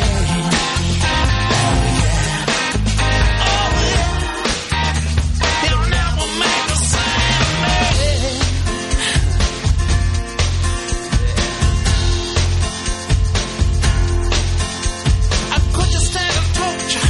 And could you stand the pain? Could you put your faith in Jesus? Well, more breaking news. Senator Murkowski from the great state of Alaska says she's a no on Pete Hegseth for Secretary of Defense. Not surprising. I suspect Susan Collins will also be a no. They tend to vote together. They would be the extreme moderate to left-leaning wing of the Republican Party in the United States Senate. Of course, you know the balance of power there. There are 53 Republicans, and then you could add the Republican vice president, so you'd have essentially 54 when to 46 is the way that would work out. But you're losing two that we know of today. So that puts you down to 52. But Fetterman may very well be a yes. He's going to offset, I bet. So this is interesting to watch all this unfold. But that's just breaking news there. Lots of text here. Appreciate that. Unfortunately, final segment, but I promise we're going to continue this discussion on the tax reform being considered in the Mississippi legislature. Andy says cut education. I mean, and not to diminish what you're saying there, Andy, but of course, because education is 54% of total spending, so that's a no-brainer to even highlight that category of spending as a candidate for cutting. He says there's at least some waste there with the growth of admin, et cetera, et cetera, et cetera. I agree, but I'll just point out again, the state auditor paid a highly reputable, a prominent consulting firm that does this across the country in numerous states. That's why they were selected, because of their expertise in conducting similar engagements in other states.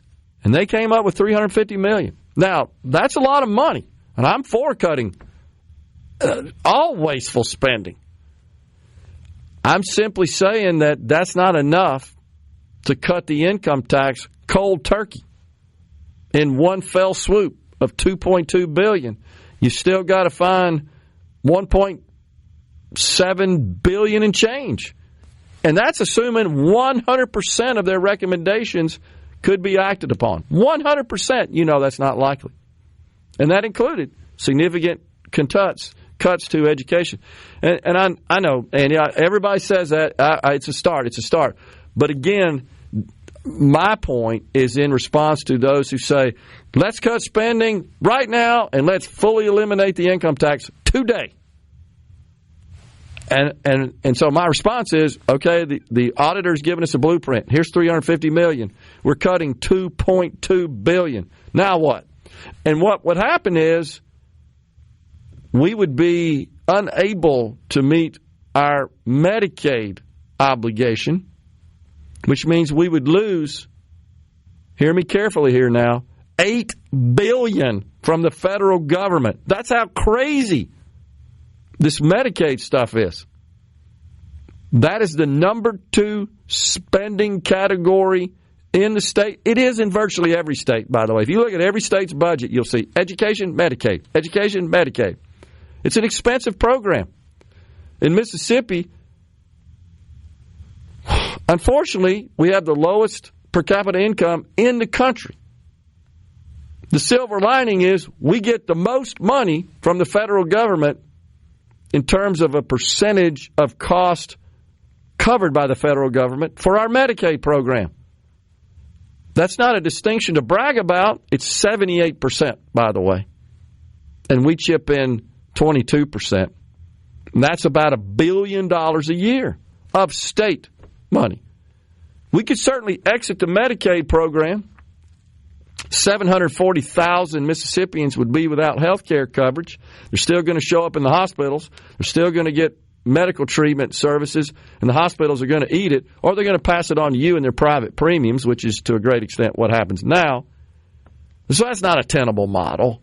And my concern is that the federal government is strongly considering, there are new people involved, of course. This isn't the Biden administration. They're looking at cutting federal spending.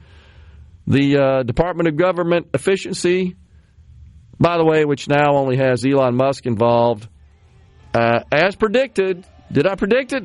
Vivek Ramaswamy gone. Now he's running for governor of Ohio, but he was already bowing out. Yeah, he was already on the outs after his diatribe about how American children need to have less sleepovers and more study groups. Yes, he pretty much overplayed his hand on that one. He denounced the American work ethic and American culture, and he was pretty much relegated to persona non grata status. Here's the other thing. You've seen Elon Musk complain about the big AI announcement yesterday. I told you, 30 days, he's gone.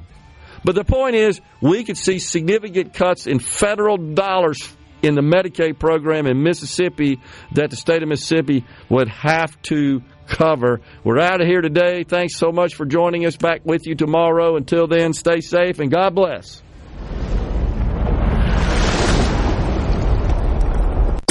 A SuperTalk Mississippi Media production.